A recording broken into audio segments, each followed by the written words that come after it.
Ești în floarea vieții tale, fă ceva pentru Hristos, ca să poți odată spune că ai fost lui de folos.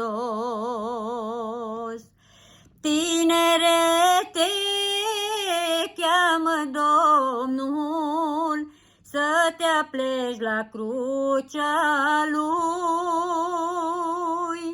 Lasă lumea trecătoare, vino în slujba Domnului. Tineri, frați și surioare, azi e timpul să luptăm, să pornim cu toți la luptă, cu una să o câștigăm.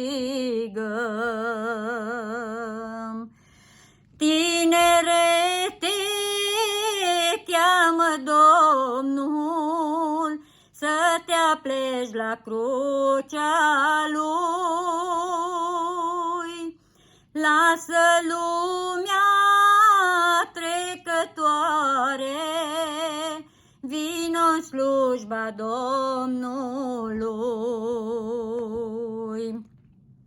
Tinere, pornește astăzi, înrolează-te voios în oștirea care luptă pentru slava lui Hristos. Tinere, te cheamă Domnul să te apleci la crucea Lui.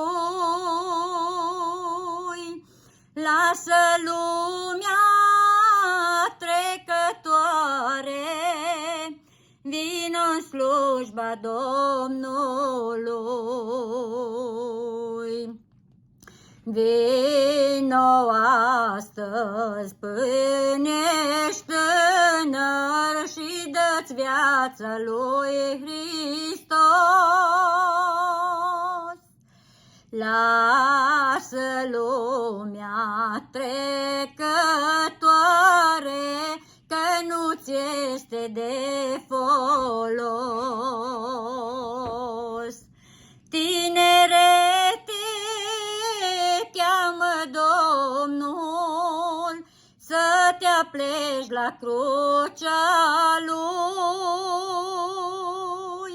Lasă lumea trecătoare, vino în slujba Domnului. Tinere, te cheamă Domnul să te apleci la crucea Lui.